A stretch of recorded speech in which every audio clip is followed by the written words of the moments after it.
Modern art എന്ന് വെച്ചാൽ ഇവന്മാർക്ക് എന്തോ ഇത്ര പുച്ഛം. ഞാൻ കാലിന്റെ തളവല്ല കൊണ്ട് ഞാൻ ചിത്രശലഭത്തിനെ വരയ്ക്കുന്നവനെ ഞാൻ. എന്റെ എന്റെ അടുക്കലേ അമ്മാരെ രാവിലെ പേസ്റ്റും ബ്രഷ് എടുത്തോണ്ട് ഇറങ്ങിയല്ല. പേസ്റ്റും ബ്രഷ് എടുത്തോണ്ടോ? അല്ല, നിങ്ങൾ ഈ വരച്ചു കൂട്ടിക്കൊണ്ടിരിക്കുന്നത് കണ്ടിട്ട് പറഞ്ഞതാ. എന്താ ഇതാണ് മോഡേൺ ആർട്ട്? മോഡേൺ ആർട്ട് എന്ത്? ലോകത്തുള്ള ആണുങ്ങളൊക്കെ ഇങ്ങനെയാണ്.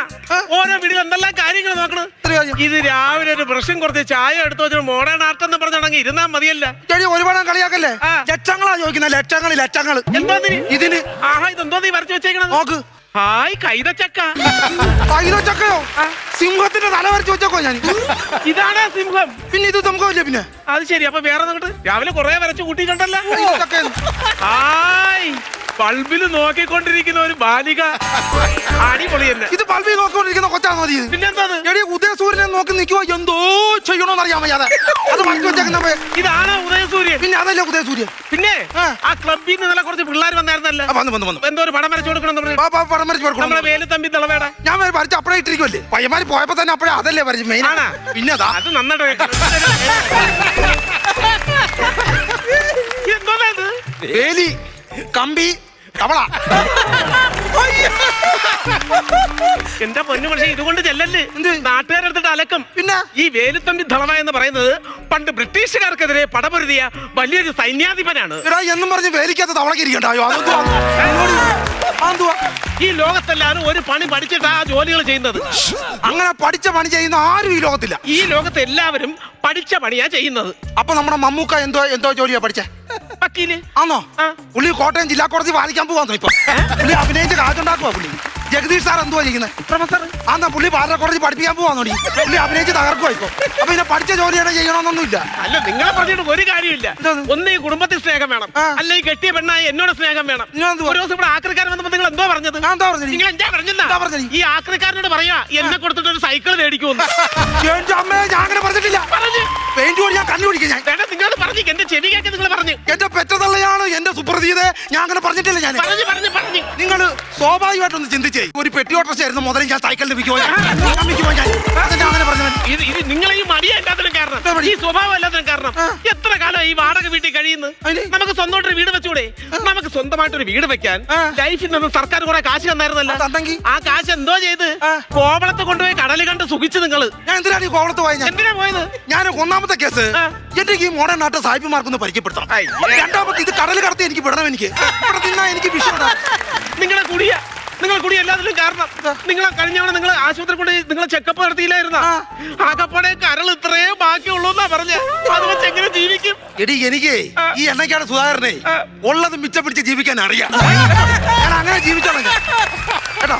പിന്നെ നീ നാട്ടിൽ മുഴുവൻ നടന്ന് ഞാൻ കുടുംബത്തിന് വേണ്ടി ഒന്നും ഉണ്ടാക്കുന്നില്ലെന്ന് നീ പറയുന്നുണ്ട്. ഞാൻ കാണാനാണോടി ആ വീടിന്റെ ബാക്കി ഞാൻ കൂട്ടിയിട്ടിരിക്കുന്നത്.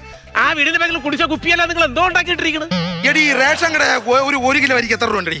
1 കിലോ അരിക്ക് 10 രൂപ. ആണോ? ഒരു കാലിക്കുപ്പി ഇപ്പൊ വിറയിൽ കൊണ്ട് കൊടുത്താൽ 2 രൂപ കിട്ടും. ബാക്കി 8 രൂപ പെണ്ണുങ്ങൾ സേവ് ചെയ്യാൻ പഠിക്കണം. അല്ല ആണുങ്ങളെ കേട്ടോ. നിങ്ങൾ അത് പറയില്ലേ?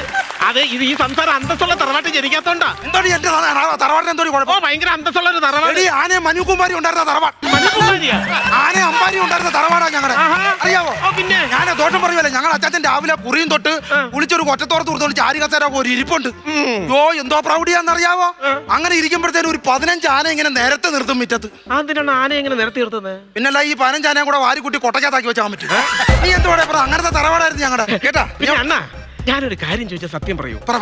ഈ പണ്ടുള്ളവര് പറഞ്ഞു കേട്ടിട്ടുണ്ട്, ഈ രാവിലെ കാണുന്ന സ്വപ്നം ഫലിക്കുവണ്ണ. പിന്നെ രാവിലെ വെളുപ്പിനെ കാണുന്ന സ്വപ്നമാണെങ്കിൽ ഫലിക്കും. അങ്ങനെയാണെങ്കിലേ ഞാനൊരു സ്വപ്നം കണ്ട്. ആണോ? ഇന്ന് രാവിലെയോ? ഇതൊരു വെളുപ്പിനെ ഞാനും ഒരു സ്വപ്നം കണ്ടടി. പിന്നെ ഞാൻ കണ്ടു.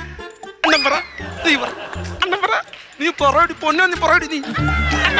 നീ പറയടി പൊന്നോ, നിന്നും പൊന്നോ. എന്നാ പിന്നെ എന്റെ അച്ഛനെ എന്റെ വീട്ടിലേക്ക് വരുന്നതായിട്ട് ഞാൻ സ്വപ്നം കണ്ടെണ്ണ. വെറും കൈയോടെ അല്ല, എന്റെ അച്ഛന്റെ കയ്യില് എനിക്കൊരു 5 പവന്റെ മാല, സ്വർണ്ണമാല, പിന്നെ സ്വർണ്ണമാല, അതുപോലെ ഒരു 8 പവന്റെ 2 വള. അത് ശരി. പിന്നെ അതുപോലെ 2 പവന്റെ 2 പാദസരം. ഇതുവട്ടൊക്കെ എന്റെ അച്ഛൻ എനിക്ക് സമ്മാനമായിട്ട് ഇതുവട്ടൊക്കെ എന്റെ അച്ഛൻ വീട്ടിലോട്ട് കയറി വരുന്ന സ്വപ്നം ഞാൻ കണ്ടു. അത് ശരി, അങ്ങനെ ഉണ്ടായിരുന്നു. അതെ അതെ. ഈ സ്വപ്നം ഫലിക്കൂടി അച്ഛനെ? പിന്നെ ഞാൻ കണ്ട സ്വപ്നമായിട്ട് വെച്ച് നോക്കുവാണെങ്കിൽ ഈ സ്വപ്നം ഫലിക്കും. അയ്യോ അണ്ണ എന്ത് സ്വപ്നമോ കണ്ടേ? അതായത് നിന്റെ അച്ഛനെ ഒരു കൊറ്റനിക്കറ വിട്ടിട്ട് പോലീസുകാർ വിലം വെച്ച് ജോലറി മോഷണം നടത്തിയാലും പിടിച്ചോണ്ട് പോകാനായിട്ട് ഞാൻ സ്വപ്നം കണ്ടു. അപ്പൊ അങ്ങനെയാണ് ഇതും പഠിക്കും ഉറപ്പാ. ഇങ്ങനെ അച്ഛന്റെ കുറ്റം പറഞ്ഞുകൊണ്ടിരിക്കാതെ ഒരു വലിയ ചിത്രകാരൻ ഒരു കാര്യം ചെയ്യ്, ഈ സഞ്ചി ഇതെടുത്തോണ്ട് ചന്തയിൽ പോയി ഇത്തിരി പച്ചക്കറിയോ മീനോ എന്തെങ്കിലും മേടിച്ചിട്ട് വാ. ലോകം അറിയപ്പെടാൻ പോണ വലിയൊരു ചിത്രകാരനെ എന്നൊക്കെയാണ് സദാനന്ദൻ. ഞാൻ ചന്തയിൽ പോയി മീൻ മേടിക്കാനേ. എടി അത് കണ്ട എന്തോ വിചാരിക്കും. എനിക്കൊരു 10 രൂപ കുറച്ച് തരാൻ പറയാൻ പറ്റുമോ അവരോട്? നാണക്കനാടി പൊടി വേണമെങ്കിൽ മീൻ മേടിക്കാൻ പോണേ. ഞാൻ ചന്തയിൽ ഇപ്പൊ മീൻ മേടിക്കാൻ പോകും. ഞാനിപ്പോ അയ്യോ എന്നാ പിന്നെ ലോകം അറിയപ്പെടുന്ന ചിത്രകാരൻ എണ്ണക്കാരൻ സദാനന്ദൻ മീൻ മേടിക്കാൻ പോണ്ട. ഇല്ല ഞാൻ പോവാം. പിന്നെ മര്യാദയ്ക്ക് ഇവിടെ ഇരുന്നോണം. എന്നിട്ട് ഇന്ന് ആ പലിശക്കാരൻ അണ്ണാച്ചി വരും. അണ്ണാച്ചിക്ക് പലിശ കൊടുത്തിട്ടില്ല. കഴിഞ്ഞ 4 മാസമായിട്ട് പൈസ അടച്ചിട്ടില്ല. അപ്പൊ അതുകൊണ്ട് അവനോടൊന്ന് പറഞ്ഞ് സമാധാനം ഉണ്ടാക്കിയിട്ടേ ഇവിടെ നിന്ന് പോകാവൂ. ഞാനിപ്പോ ആലോചിക്കുന്നത് എന്നാന്ന് വെച്ചാലേ ഒരു ചേഞ്ച് വേണ്ടായോ? എന്തോന്ന് ചേഞ്ച്? ഇപ്പൊ ഇന്ന് വേണേ ലോകം അറിയപ്പെടുന്ന ഈ വലിയ ചിത്രകാരനെ ഇന്ന് വേണേ ചന്ത പോയി മീൻ മേടിക്കാം. അയ്യോ വേണ്ട, ലോകം അറിയപ്പെടുന്ന ചിത്രകാരനല്ലേ, ഇവിടെ നിന്ന് സമാധാനം ഉണ്ടാക്കിയാൽ മതി. ഞാൻ പോയി ചന്തയിൽ പോയിട്ട് നീ ഇവിടെ നിൽക്കാം. വേണ്ട വേണ്ട വേണ്ട വേണ്ട, ഞാൻ പോയിട്ട് വരാം. നിങ്ങളോട് മര്യാദയ്ക്ക് സമാധാനം ഉണ്ടാക്കാൻ നോക്ക്. എടി അവൻ വരുമ്പോഴത്തേനും വിഷയമാവും. ഒരു വിഷയമില്ല. നിങ്ങൾ അവൻ വന്ന് എന്നെ വല്ല പറയൂ. അവൻ ഒരു മറക്കടകൻ. അവനിപ്പോ തമിഴ് ക്ലാസ് പഠിക്കാൻ ട്യൂഷന് പോണ്. മലയാളം അവൻ മൊത്തം പഠിച്ച് തമിഴ് മറന്നിട്ട് അവൻ ഇപ്പൊ എന്തോ ചെയ്യൂടെ. ഇവൻ കയറി വരുമ്പോ ഒരു ഐഡിയ ഉണ്ട്. വേഷം മാറാം. അവൻ മനസ്സിലാകാത്ത രീതിയിൽ വേഷപ്രച്ഛന്നായി നിൽക്കാം. അപ്പൊ അവന് മനസ്സിലാകത്തില്ല. എന്റെ ഭാര്യയുടെ ട്രെയിൻ അടിച്ച് പോയൊരു മാമനുണ്ട്. മാമന്റെ ഫിഗർ അതാകുമ്പോ ആ ഒരു ഫിഗർ ഒരു ലോകത്തും ഒരു മനുഷ്യന് കാണത്തില്ല. അങ്ങനത്തെ ഫിഗർ വരാം. എന്റെ പെങ്ങളെ ഭർത്താവേ രാജൻ, അവൻ നാടകക്കാരനാണ് കേട്ടോ. ഏറ്റുമാനൂർ രാജൻ. അവൻ ഇന്ന് നാടകം കൊണ്ടാ ചോദിക്കട്ടെ. ഞാൻ ബിന്ദുവേ എടി രാജൻ എൻ്റെ അളിയൻ നിന്നും നാടകം കൊണ്ടോടി പോയാ. അവന്റെ എന്തേലും മേക്കപ്പ് സാധനങ്ങൾ വീട്ടിൽ ഇരിപ്പുണ്ടാ? ഉണ്ടാ പഴയ പെട്ടി അതെടുത്ത് പോയി. ഒരു അത്യാവശ്യ കേസിട്ട് ഞാൻ വരാൻ കൊച്ചേ. പിന്നെ എനിക്ക് വേലിയ തവളയിരിക്കണം. ഞാൻ മറിച്ച് അത് ഞാൻ വരാം കേട്ടോ. ഞാൻ വരാം. നീ കട്ടി അങ്ങനെ വിട്ടാ കൊള്ളത്തില്ലല്ലോ. ഇപ്പം വേഷം മാറിയിട്ട് വരാം. വേഷം മാറിയിട്ട് വന്ന അവൻ എന്നെങ്ങനെ എന്നെ പിടിക്കണമെന്ന് എനിക്കത് കാണുമല്ലോ. അവനെ തമിഴനല്ല മറ്റേ ചന്തയിൽ പോണെന്ന് പറഞ്ഞെങ്കിൽ ഇറങ്ങിയത് സഞ്ചി എടുക്കാൻ മറന്നുപോയി. സഞ്ചി ഇവിടെ മറന്നു വെച്ചിട്ട് പോയിരിക്കുക. ഇവിടെ അണ്ണാച്ചി വരുമെന്ന് പറഞ്ഞ് ഇവിടെ എടുത്തിട്ട് പോയ മനുഷ്യനൊക്കെ കൊണ്ട് പോയി. അണ്ണാ സദാനന്ദണ്ണ, അണ്ണാ ഇവിടെ ഉണ്ടോ നിങ്ങള്? ഇതാ ഈ മനുഷ്യന്റെ കാര്യം. ഒരു കാര്യം ഏൽപ്പിച്ചാൽ ശരിയാക്കി ചെയ്യത്തുമില്ല. ഇല്ല, അവൻ വരുമ്പോ എന്തോ പറയും. ഒരു കാര്യം ചെയ്യാം, ഇനിയിപ്പൊ ഞാനിവിടെ നിന്നാ അവന്റെ മുഖം കാണേണ്ടി വരും. ഞാനങ്ങ് പോയേക്കാം.